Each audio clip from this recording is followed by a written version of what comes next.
You got to love it here in the city.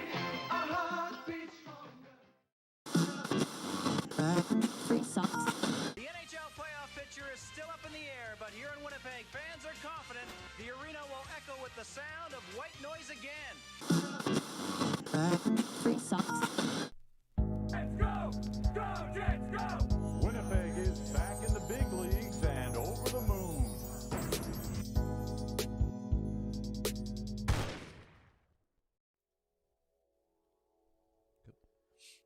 Welcome back to the landing strip after what is this, game 24 now. The now 18 6-0 Winnipeg Jets fall to the Vegas Golden Knights 4-3 in Vegas tonight. And Mikey, how you feeling tonight on this Friday evening? You know, with that game, like all things in life, contains multitudes. We saw some highs, we saw some lows. Hopefully some more highs than lows, but we'll get into all of it soon. But yeah, that was another roller coaster game. Yeah, a lot to discuss. And over on YouTube, Toronto Sports Network says it first, and the first comment over there, well, fudge. And I think you have some lost music to get set the mood on this night. That's not quite Sack Squirtle. Let's hit it.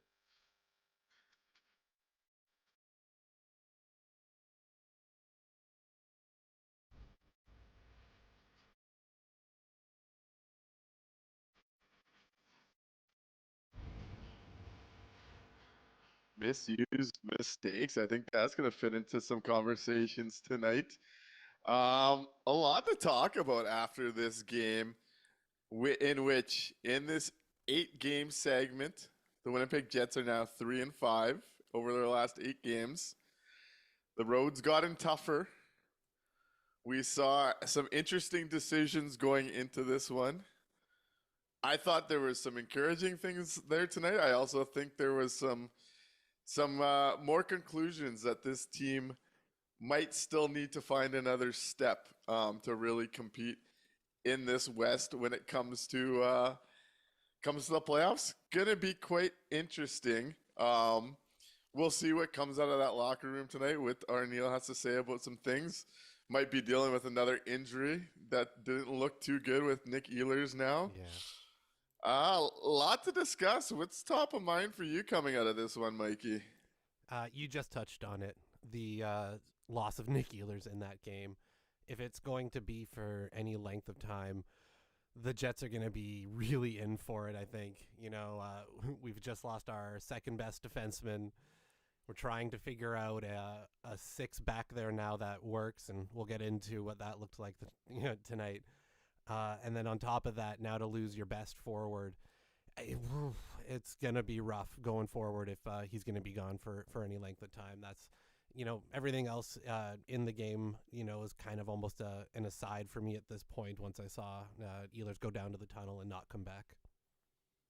I don't know if I'm going best for it, but that would be a pretty big loss. Though I have an interesting take on that one.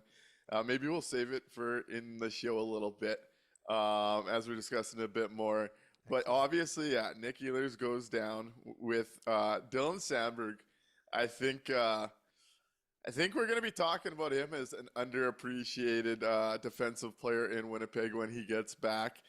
It's becoming quite apparent how big he is as far as defending goes with the Winnipeg Jets. Yep. And here's a take to start off the show.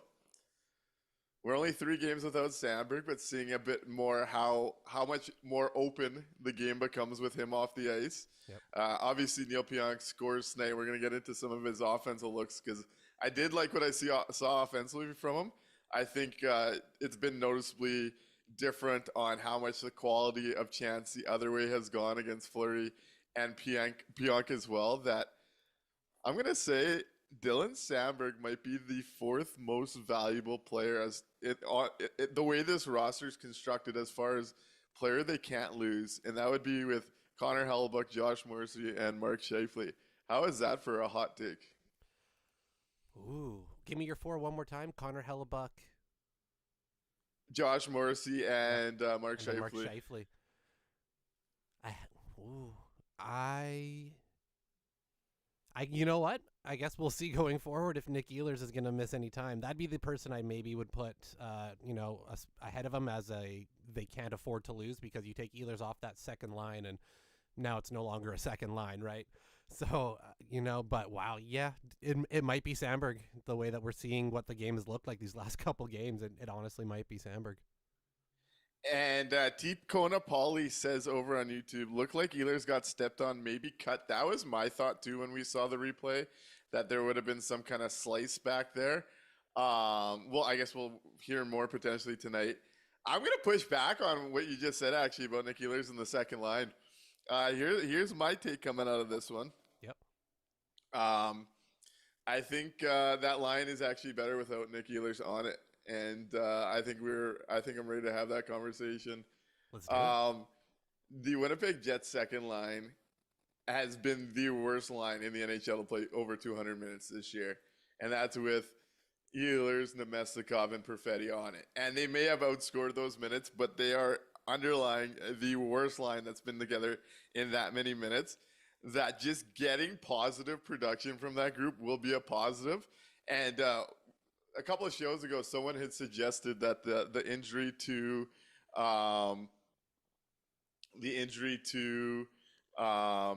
Sandberg might create a Kyle Connor type effect with like the pro injury. Yep. Here's a take for you. Nick Ehlers getting hurt and that line potentially working could create that kind of impact with Nick Ehlers finding a different line elsewhere. I actually like the way that line looks together as a group. They had quality minutes last year as a group. They look more connected as a group. I think it's the type of group they can survive with if they just get quality out of it, because that second line hasn't been bringing it. What do you do with Nick Ehlers then? Well, we'll get there at some point. I mean, there's a couple obvious answers as far as the top line still being on a night where I thought they were actually pretty engaged in the back 40. Yep. Still not good enough to propel this team to a victory. So, I mean, that's where that conversation starts to go for me. Yep. And you look at Velarde or Connor playing with Lowry and Nino. I mean, like, that's where my mind starts to go if this could work as a third line. That would be interesting, having an injury force him onto the top line as opposed to dropping in the lineup, which is something you would usually see with a player getting hurt. It's interesting. It's an interesting take. We'll have to see. It still might be wish casting, the way that they've clung that top line together like there's no tomorrow, but I'd be open to it. I'm just saying, the quality of minutes might be better in the near term. I'm not saying that this team's better without Nick Ehlers. I'm just saying that the way that lines look together, Yep. I'm more than fine with any kind of change that potentially moves forward. Yeah, absolutely. If the results are going to come, I'm there for it. Donnie Fester over on Twitch, because this has to be a big combo here. Donnie here, nice back check by Nemestikov on the game-winning goal. Love the show. Yeah, that back check, that's all Vlad from the blue line in, just not picking up Howden. The way the Winnipeg Jets defend, like, I'm pretty positive they want DeMello following over like that and staying with their man. Obviously, he had Perfetti there for support, and Vlad just loses his check, and it's backdoor, and this game's over. And this was a night where, to Eric Comrie's credit, Eric Comrie gives this team another chance to win against a quality opponent on the road. Eric Comrie's deserving more trust in his game, in my opinion. And it was actually breakdowns that cost the Winnipeg Jets this game. They weren't Vegas was the much better team in this first period. And then I thought the Winnipeg Jets really established themselves in the back 40. And it was their own breakdowns that ended up shooting them in the foot. This game, I felt, could have went either way tonight after that first period. Yeah, they talked a lot, I think it was in the second period on the broadcast, about unforced errors, in the game, and I think that really kind of sums up the Jets night overall. It was just a lot of unforced, self-inflicted errors in a game where they started off so poorly and still had a chance to close it out and win it with a much better second and, good third period. So it's frustrating, I think, in that aspect where you watch that and go, "Ah, they could have stolen that win from Vegas." And I thought there was positive signs in Mark Scheifele's game. Now, Yep. him and Kyle Connor went a fourth straight period with 0 shots on net. After the first period there, Scheifele gets their first shot with about 13 and some change. But I thought Mark Scheifele in that second and third period is the most engaged, both physically but also defensively. I want to say there was 3, maybe 4 times he turns the puck over and it goes the other way, and they actually start creating offense off of it. He was shooting more as that game went on. That goal from Neil Pionk, which ties this game, obviously a big shot from Pionk in a big moment. We'll get into him there in a bit. Yep. But Mark Scheifele and Gabe Vilardi get to the middle of the ice and create havoc in the net front, and that helps create the havoc for that kind of shot to go in. And that's what you need to see more from the Winnipeg Jets. Like, the one thing we've talked about is at 5-on-5, they need to get to the slot, need to get tougher in those areas, and that was a great example of it from your top line. Yeah, absolutely. It was encouraging, right, to get that from him, and we've been needing that badly, especially if we're going to be losing Ehlers for any stretch. That top line needs to now be the top line for this team and start getting the results. Before I move off of this topic, I want to address something because I think my point on the Ehlers and that line is a bit misunderstood, or maybe I didn't dive into it enough. So Toronto Sports Network says, I also disagree, Nick. Ehlers is a golden child. There's a place in the top 6 for him. There's 100% a place in the top 6 for him. I'm saying that this Perfetti, Iafallo, Nemestikov starts to look like an NHL third line in my eyes, and maybe you're looking to do something with Nick Ehlers or Kyle Connor or Gabe Vilardi joining a Nino Niederreiter and Adam Lowry type of thing in and the elevating top that 6. to be your second line. Yeah, I'm saying potentially you get a different look out of this lineup once they get back if this line looks like a quality third line. I'm not saying Nick Ehlers shouldn't be a top 6 player in Winnipeg. I'm No, if saying that you anything, might yeah. actually get a different lineup look if this goes well. I wonder, just because of, again, we've talked about how hesitant they are to make that change on the top line. I wonder if you would then see maybe starting in Ehlers with a Lowry and Nino. Could be. What do you think of that line? I'm open to trying it out. Try it out. I'd like. Again, we'd anyone to always think like that's the what first it's line about. more, but yeah. Yeah, no, I'm just saying this could be the type of third line that's a bit of a change of pace line, could produce a little offensively. Played 170 good minutes last year. I thought they looked more connected as a line tonight. We'll see where it goes, but I'm just saying I think if it's a short-term injury, it's not maybe as devastating as it might look at a glance, maybe. Yeah, especially if we can get that, if we can get Lowry's line elevated to those second line minutes, and have Vlad's line drop down, right? Again, it makes the competition a little bit better for them. It's going to give them more of an opportunity to kind of show out. So, yeah, if as long as it's a short-term injury, nothing too long. Because again, I'm real worried about what the depth up front starts to look like at that point if it's long-term. But yeah, maybe there's a silver lining in that cloud. And Slick McGuire and Choices TK are both picking up on exactly what's going through my head here. And it's that Slick says, I like the idea of a top 6 Nino, to be fair. He does all the right things net front. Choices TK says, is 62 being misused on a third line? He sure seems to be what the second line is missing and moved 9 to the third. That's another way you could go. I do think the Lowry line's kind of struggled a little bit as this road trip's gone on. And it's a line that I imagine is going to bounce back, but I think it could be a little bump situation if you want to try something there. I don't mind that at all. Al Camino says this team has run the same 3 lines essentially since the deadline in 23. Nothing Arniel has shown in the last 3 weeks indicates this will ever happen. And this is accurate. And this was kind of my frustration coming into this one today, actually. Let's go into it. So everything was a game time decision. And then we see Logan Stanley activated half hour before the game, which means he's going to probably get put in the lineup. There's talk all day that there's probably going to be some changes. And we see Arniel go to swapping out the entire third pair. Yep. So Hanel and Miller out for Stanley and Coughlin. And we see no changes up front. What is Mikey's take on that? Because I'll probably have a lot to say on this. I was really surprised. This was not the route I expected them to go at all. Dumping the third pair, which wasn't the problem in the LA game, in my opinion, for Stanley and Coughlin, and listening to Arneil's comments before the game, which I'm sure we'll talk about, right? It felt very disjointed and disconnected, the words compared to what the actions were. The words were, we need to get quicker, we need to be faster, we need to, when we play with speed and aggression in all three zones, that's when we're most successful.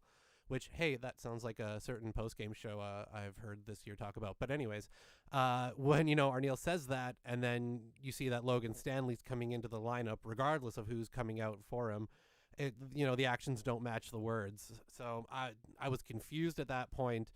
And then watching Stanley play, I was continually confused at how, whether it's analytics, whether it's the eye test, I don't understand the need to continually defend Logan Stanley like individually as a player. Just look at what the plays are. Just watch it out there. Watch what's happening. Look at what the numbers are. The numbers are only showing you what happened on the ice, right? It's just quantifying the things that happened. None of it's good. It's not one of those spots where you go, he looks like he's doing all the right things out there, but not getting the results. Or, some players who are scoring a whole bunch of points, but look lost the other 90% of the game, Neil Pionk. So it just, with Stanley, both are bad. The results aren't there. The numbers aren't there. I don't understand it. And the experiment continues, I guess. But yeah, I was quite surprised. Dylan Coughlin seemed okay. He seemed fine. Rough on the one goal against. Had a couple offensive chances. I didn't think there was anything to write home about negatively or positively. He was a player out there. Yeah, it was interesting. My takeaway before was not switching up a flawed top six, as I kind of just talked about. The second line has been the worst line to play that many minutes.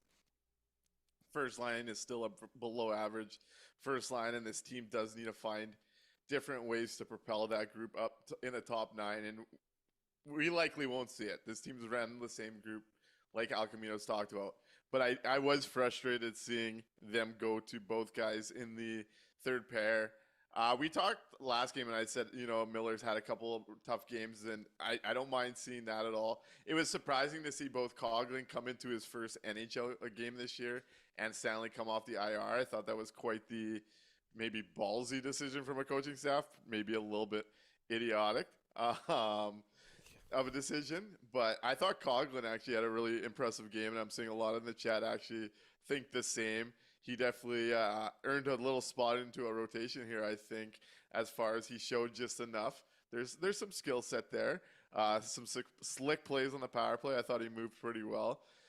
At some point, we have to have a come to Jesus moment with the Stanley experiment. Like at some point, someone's just got to have an honest conversation with whatever's holding this team back. Like, I don't know if you got to collect everybody in a room and just get all the video all just back to back and just say, like, this is what's going on. Can't really, and I saw social media, of course, wanted to pile on. Can't blame them on the first Howden goal, if we're being honest.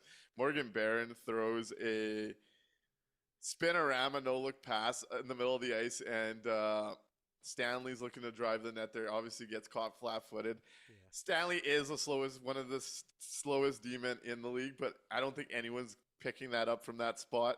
It's a brutal spot for Barron to put him in. But then we see some of the worst shifts for a defenseman. And late in that game, I want to say 6.5 minutes left. He's out there with DeMello, and there's 2 turnovers where he's got complete control. One's right up the middle. And it's just, we're on year, 8 or 9 of this. God. It's exhausting. We've seen where this goes. There's better options. It's making you question the whole Arneil hype up of Hainala. I mean, you need to give this guy a runway at some point.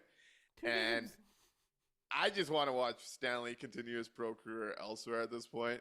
I don't want to be coming on here to shit on the guy. It's just clear he's like the 9th best defenseman in this org, maybe 10th at this point. Maybe it'll work somewhere else. I just don't see it. I don't see what we're chasing here at this point. And yeah, it's just my take at this point. It's just frustrating.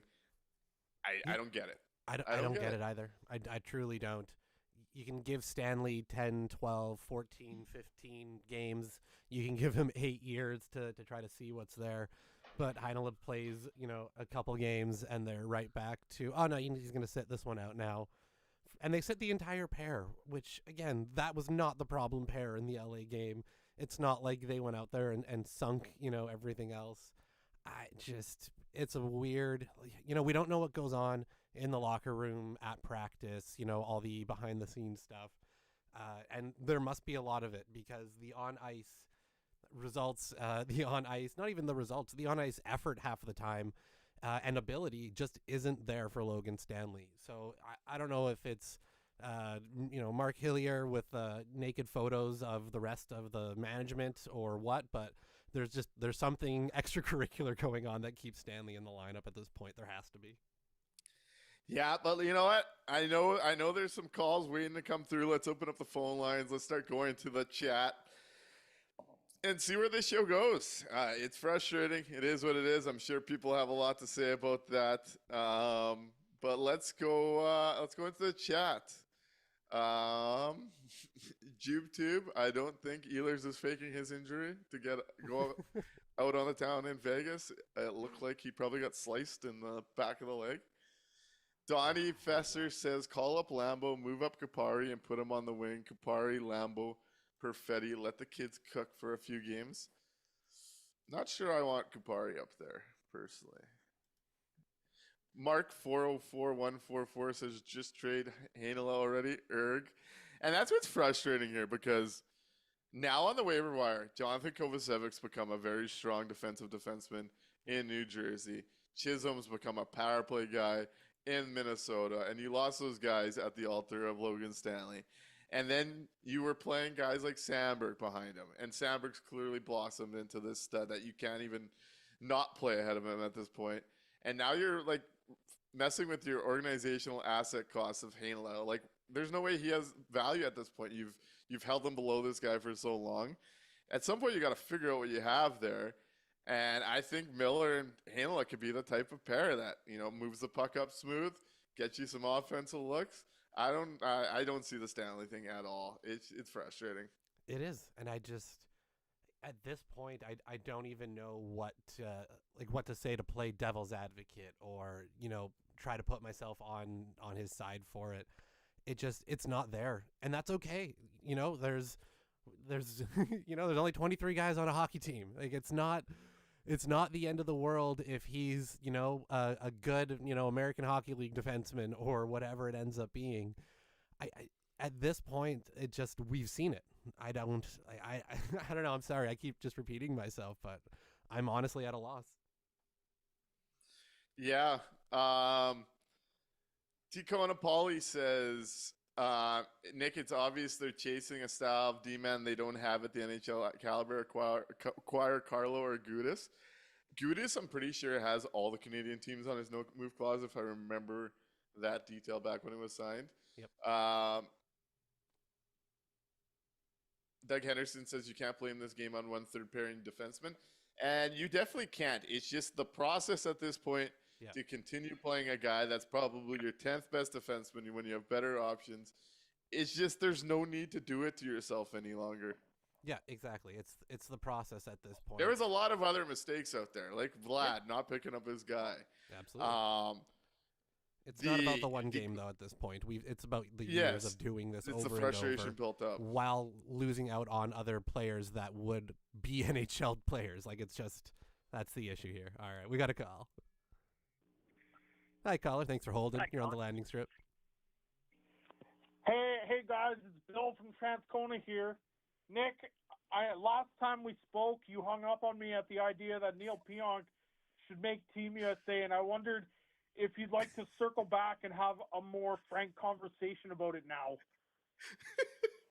Bill, I'm so glad you called. I was thinking about you actually on this one. And let's have the conversation. You might have been a prophet, man. I might owe you an apology here.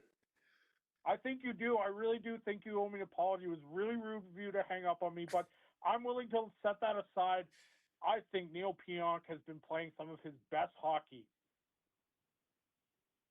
Hey, hard to disagree. I actually thought we were gonna see, all this talk on in the market about Logan Chara Jr. and Billy Orr. I thought we were gonna get Neil Orr to win that game, tied 3-3. He drives to the net and then cuts out. Beautiful play, just misses the top corner. I was ready for you. I was pulling for it for you. So, in light of that, like if you were picking Team USA's roster today, would you be considering Neil Pionk? I gotta be honest with you, Bill. I'm still not.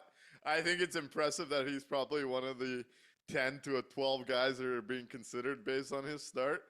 But I'm still not taking Neil Pionk on Team USA. But I think, to your credit, Bill, the fact that this could be a justifiable combo, hats off to you.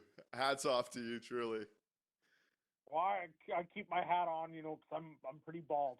But I gotta tell you, Dylan Sandberg and Pionk, they have really good chemistry. And if I was picking Team USA's defense right now, if I was looking to take guys in pairs to make sure that some built-in chemistry, I'd be looking at those two. They've been really good. They've been a quality defense pairing on a top team in the NHL. I know it didn't go their way tonight, but this is still a top team in the NHL. Bill, you know what you just beat me to? I wish I would have started. Dylan Sandberg on Team USA hype. I like that take, Bill. I wouldn't take Sandberg without Pionk. I would take Pionk without Sandberg, but I wouldn't take Sandberg without Pionk. I just think. Hey, I gotta say, I gotta step in for Sandberg here. I thought, obviously Pionk gets that big goal. I thought today was a very big example of what Sandberg means to Neil Pionk defensively. Him and Fleury, they have their moments where it looks pretty good, but then they get pinned back and they get kind of stuck in the middle of making that gap, and it gets into trouble for them. And I think that's where Sandberg is he makes all the difference for that Neil Pionk of yours, Bill. Yeah, I like Sandberg too. I really like my steady defenseman. Like I like the way Logan Stanley plays. I like the way Sandberg plays. To me, I think they play a very similar game, and it just keeps them, it keeps goals out of their net. Obviously, it helps when you have Connor Hellebuck. But, thank you, Nick. I just wanted to say the show is wonderful. You're doing a great job, and I'll keep on cheering for Neil. All right, thank you, Bill. You might have been a prophet. I appreciate you checking back in on that take. He brings up having Connor Hellebuck back there, and I gotta say, given this recent stretch, 3-5 in the last 8. Today was a better day for Comrie on the run support, getting 3, but Comrie continues to have some quality starts for this team in which they aren't going the team's way.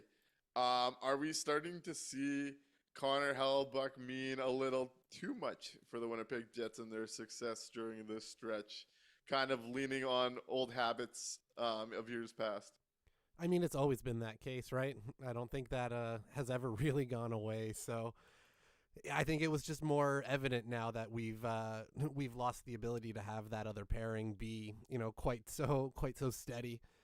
And yeah, Sandberg really has unlocked, Neil Pionk this year, and he should be praying for a speedy recovery and a quick one for Sandberg, because that's his money ticket right now, right? It's contract year of Neil Pionk, so he needs Sandberg. Hey, he keeps putting up the numbers. Like, the goal, obviously, it's a big goal in that moment. Yep. But that play, that net drive, when he's feeling it, is like such a feather in his cap. How he makes things happen on that play, to his credit.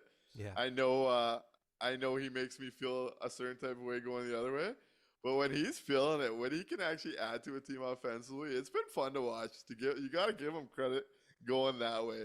I thought for the first time in my life, I was convinced Neil Pionk was scoring a game winner. Watching him stream down the middle like that, I couldn't believe it. I was so pumped. Yeah, this was it was a classic Neil Pionk game. He gave you the highs, he gave you the lows. He served it all up on the platter for you.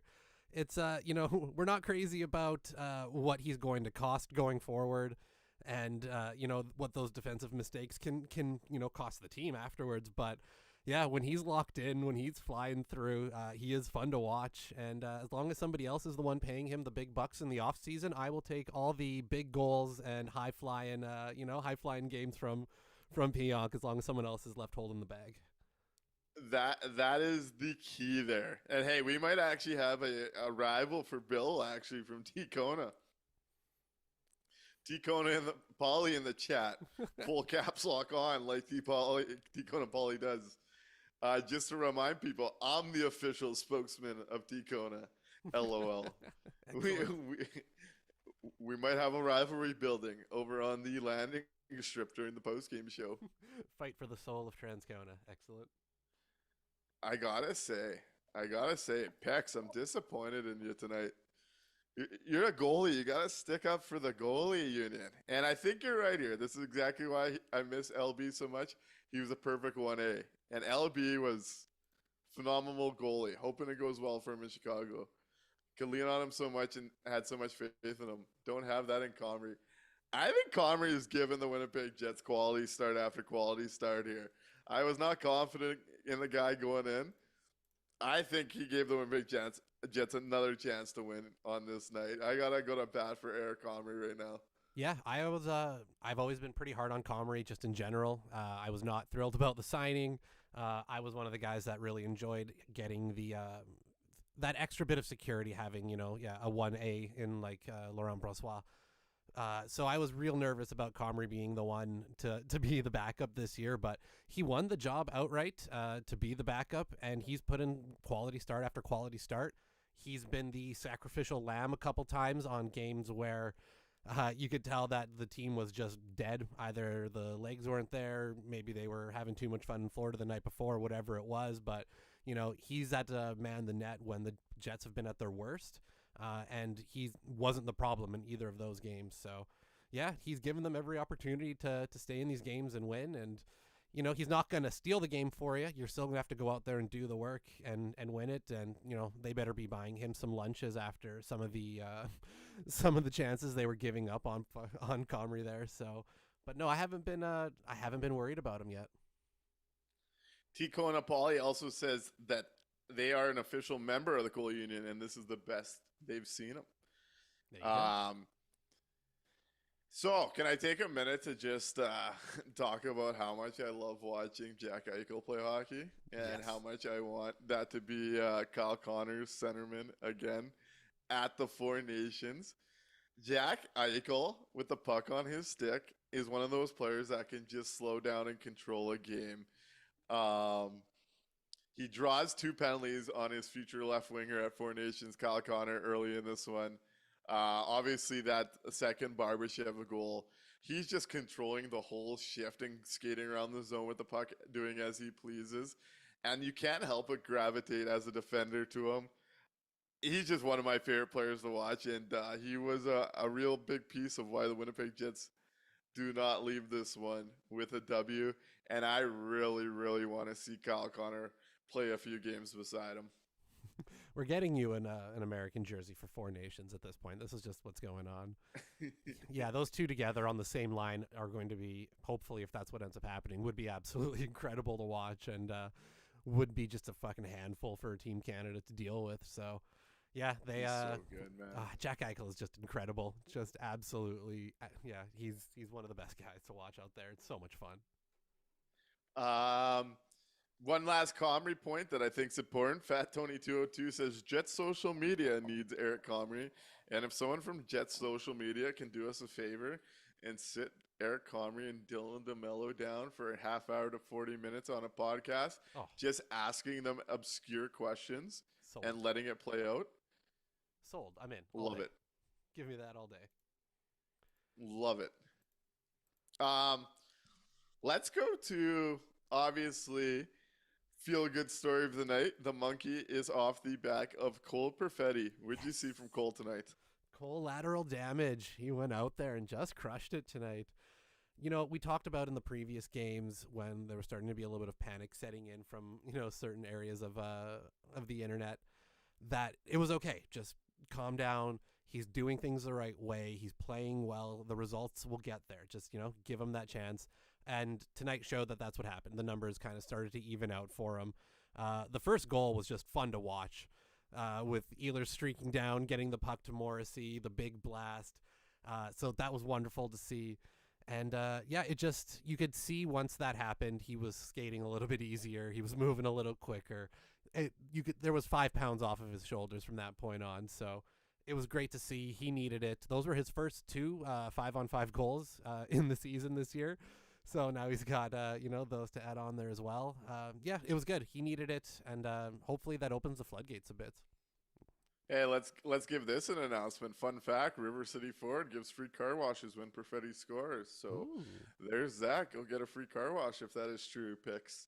So the first goal, obviously, fun to watch from Nick Ehlers, who sees it in the D zone. He's got the D-man beat by a mile, gets on his horse, and pulls a pretty move on Alex Pietrangelo. Obviously, Aiden Hill makes the save. And then Ehlers immediately finds Morrissey. And Ehlers and Morrissey are 2 of those guys that know where each other is thinking. Get to the Morrissey. Morrissey fires it. Cole Perfetti net front for the tip. And then Josh Morrissey taking a 1 draw, leading the 3-on-2 rush, and Cole Perfetti banging in the rebound. Great to see. Let's settle down. The kid's going to be all right. He's still one of the 6 or 7 most important forwards for the Winnipeg Jets. Oh, yeah. There's going to be up and downs with the 22 turning 23-year-old. It's Yes. going to be okay. The Cole Perfetti breakout season is still on, everybody. Don't worry. We got this. It's all And right. he just did it against a tough opponent. Exactly. I thought he looked good tonight. He looked confident carrying the puck through the neutral zone Yep. at times. I really liked this game tonight. It was good to see. Agreed. We got a call. Hey, caller. Thanks for holding. You're on the landing strip. Hey, it's your good buddy Al Camino calling, Nick. How's it going, Al? I'm trying to be happy and not, depressed about this, but I'm starting to think that Scott O'Neill might be kind of full of shit. All the We're talk hearing of you out. Let's go. analytics, Hanola, just the talk of change. The last 3 weeks, he's maybe the second coming of Travis Green and not Bruce Cassidy. So I don't know. What are your thoughts? Obviously I was feeling pretty excited on the Scotty O'Neill. Some of the stuff we were seeing early on, we saw him go to those big shifts in the lineup we wanted to see. And then it feels like as adversity hits, it's almost like made him trigger shy. And it almost felt like one person texted me today before the game when we saw the lineup change. And their takeaway was it still felt like a coach who was scared to rock the room. So he sent the message to probably the easier spot being the third pair. And that is a bit concerning because we're over the quarter point of the year. And at some point, there's got to be some process changes, some lineup changes. I mean, the Jets have 2 of the only 6 lines in the NHL that have played over 200 minutes, being the Scheifele group and the Nemestikov group. Both of them fall into the bottom half of those lines, and we see it going back to that. I think this team, even the Lowry line, I think starting to run out of gas a bit, where I think this is just a situation where mix things up just to kind of get a new spark, a new boost with the group as it's kind of come undone. You're seeing it in the results too. 3 wins in their last 8, maybe could have been 2. I think I'd like to see Arneal make some real adjustments here. This is the time where adversity's hit, and it's his time to kind of coach his way through it. Yeah, and just again too, like it seems that they are bending the knee to Scheifele so he can get a shot for Team Canada in a tournament that no one's going to care about in 6 months. To me, it's counterproductive. I don't get it.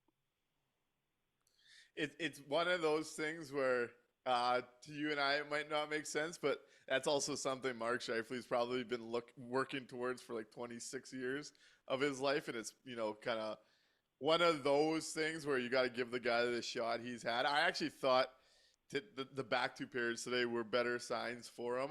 Again, a slow first, and even despite having a better back 40, that line's still not enough to put you over the table against one of the better teams. So at some point, we got to try something different here. Yeah, and he's got one arm. Like it's pretty obvious to anyone watching. Yeah. And I'm Mhm. sure Team Canada's watching and wondering, well, what are we going to get in 2 months when we pick that team? I again. Anyways, take enough of your time. Have a good one, boys. Thank you. Hey, thanks for the call, Al. Appreciate you being here, man. So I got two thoughts on that call real quick. Okay. On the Team Canada thing, rosters get announced on Monday. I wonder if after the rosters are announced and if he makes it or not, if at that point we see Scheifele get put on some type of IR or some type of break to get whatever it is healed up. The other part I was wondering is, I wonder if after we saw those early changes that Arneal went to and made on those top groups, if did somebody get their hand slapped and now we're at a point where you're dumping out the third pair because that's the only line you're allowed to do anything to. I don't know. At some point in Winnipeg, to take that next step, and it's been said by players in the team, by management, by coaching, at some point you're going to have to take an uncomfortable step. You're going to have to step outside what's been comfortable, which you've gotten comfortable around, to try and take another step forward. And at some point, someone's got to be the big boy in the room and make that call. That's what I got to say on that. That is it. I was wondering the same thing with the Scheifele thing, though. I was having a little bit of a back and forth with Slam Dunk Duncan Morrison on Twitter about what we were both seeing in Scheifele's game, and I thought he made a really good point. Despite seeing the injury, Scheif did still feel like he was involved in the hard areas, but I was seeing he would get to the hard areas and then was clearly protecting an arm, which made him ineffective, in my opinion. I was thinking tonight exactly what you just said was when it clicked that the roster was being announced this week, I was wondering if pending that result, we do see a bit of a time off after that's announced. Yeah, that's kind of what my half guess, half hope is at the moment, that they'll announce the rosters Monday. He's probably going to be on the team.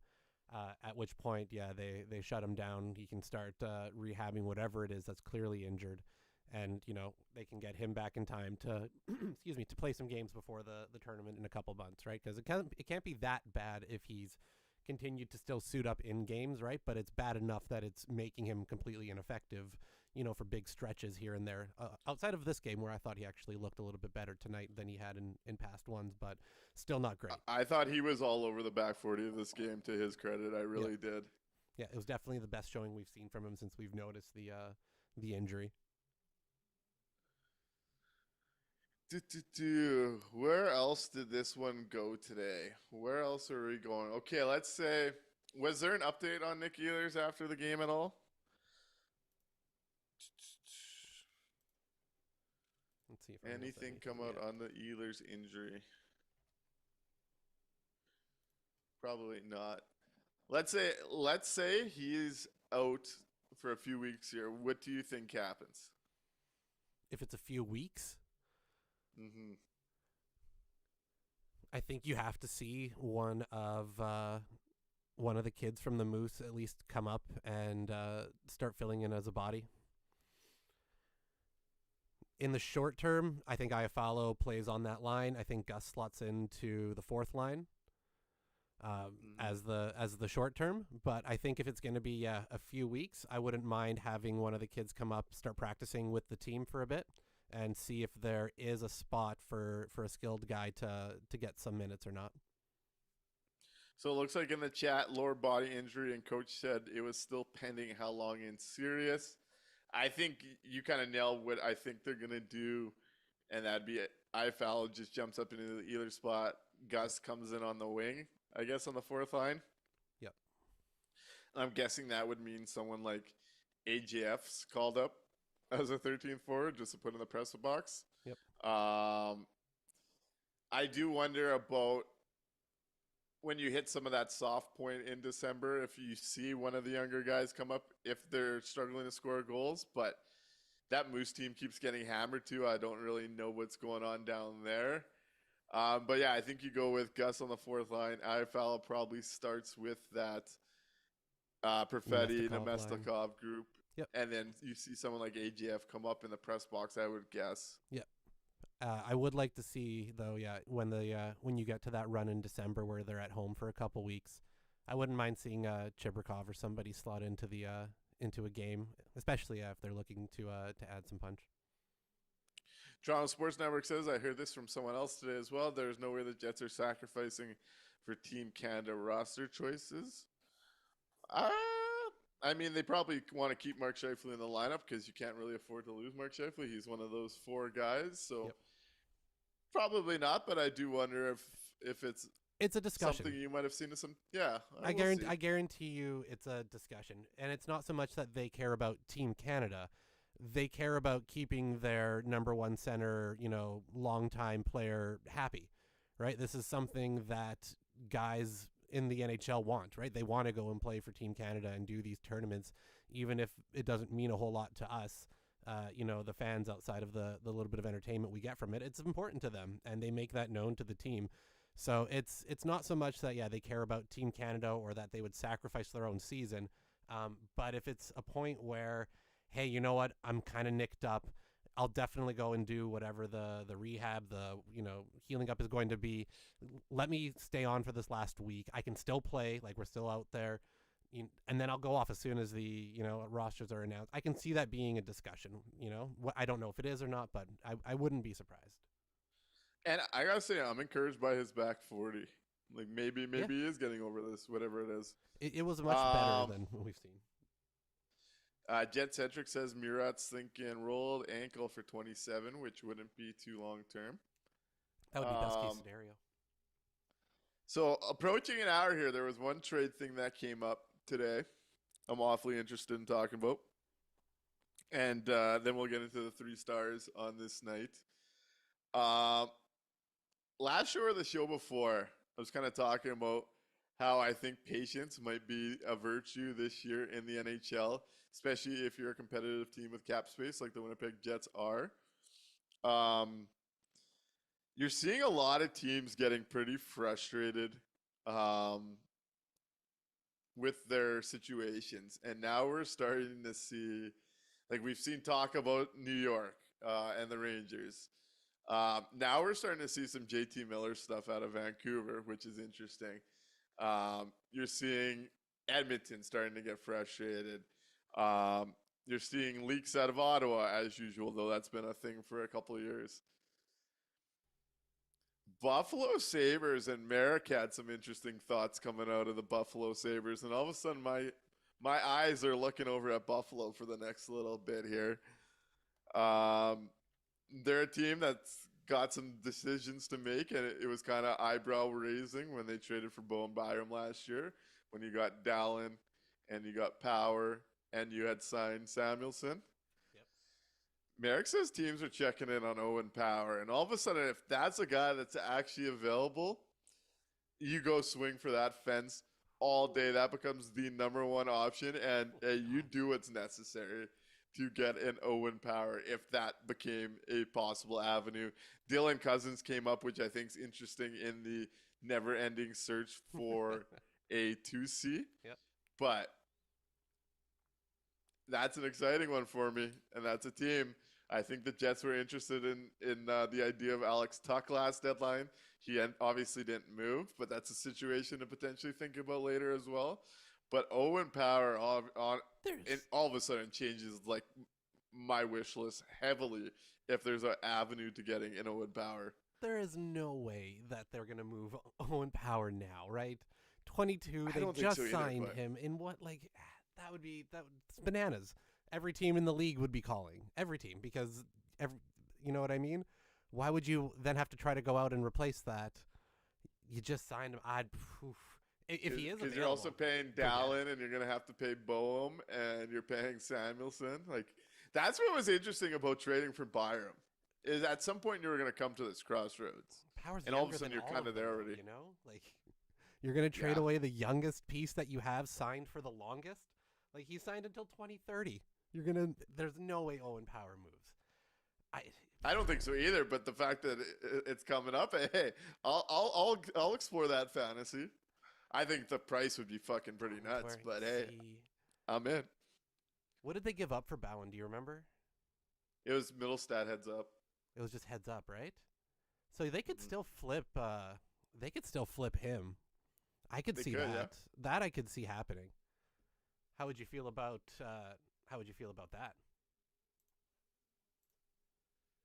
He's an interesting player. It would really depend how well he fit. Like, I don't think he's someone that could drive a deep pairing, but I think if you have him beside a pair, he's someone that could really offensively benefit. Yep, another lefty. I'm just way more intrigued by Power. I really am. I'm just in. I'd be shocked. I'd be, like I said, I'm ready to dump the Brinks truck up if we're gonna, whatever we have to move to go get him sold. But I'd be shocked. 22 years old. They just signed him. Okay. Well, figured I'd bring it up because it was an interesting tidbit coming in this. I would do it all day. What would you give up to? What do you think they're going to want? Because there won't be defense going back, right? If if that's what they're trying to get out of. I would imagine one of Sandberg or Salmonson would have to be in that kind of deal. I would think, but I just don't know. That's a tough one just because I would have trouble. And Al Camino says Eichel went for a first, a prospect, and a roster player. Buffalo could do Buffalo things. Obviously, Reinhardt's moved out of there. Just one to monitor. So you do a first, Salmonson, and what would you finish it off at? I'm not sure, man. You don't see pieces like that move so much. Right? I really don't know what to think. We'll see where that goes. Man, got to keep an eye on that. Fat Tony says, I still like my Hayton Wallman trade deadline. I like the idea of Wallman in the summer. Baron Hayden is a really interesting center candidate as far as like a change of scenery. Like he's a quality center as it is, and I think there's some more juice there. So that's an interesting one out of Utah. I still wouldn't mind the one-stop shop in Long Island. If we can go grab both guys and call it a deadline, I'd be okay with that too. Mm-hmm. More to come. I think the NHL's in an interesting spot. Yeah. We'll see. I think there's going to be some opportunities for Shovel Day Off on some mid-20s players that aren't necessarily players you'd potentially be able to bring into Winnipeg otherwise. So we'll see where that goes. Want to get into the 3 stars in this one? Yep. Let's hit those. You can start us off tonight. I'm going to go. We'll do 3 and 2 from Winnipeg. I'm gonna go. Gotta get. Like I said, I thought Comrie was solid in this one. Kept him in it. Vegas had some quality chances, especially early. I'll go Comrie. I'll also go Cole Perfetti. Gets the monkey off his back. Scores 2 goals in this one. Looked like a confident player carrying the puck. And then hey, it was a Jack Eichel night for me. I'll go Jack Eichel number 1. There you go. Let's see. Number 3, I'm going to give the 3rd star to the pairing of Heinola and Miller, who didn't play tonight, because we got to see what that looked like with the replacement level, and it wasn't great, Bob. Wasn't my favorite, so I'll give the pairing that got to sit up in the box eating popcorn tonight a star for that one. 2nd star was Eric Comrie. I really enjoyed his game tonight. He gave the Jets every opportunity to stay in a game that in the first period I thought was going to be a long fucking night again. So I'm glad that Comrie's been playing so well. And yeah, Cole Perfetti, number 1 star, monkey off his back. Getting to see the breakout season continue is real good. So yeah, collateral damage. He gets my number 1. All right. Well, thanks for tuning in. That was a blast. We'll be back, what is it, Monday? Sunday? Sunday. We'll be back Sunday. All right. Enjoy your weekend.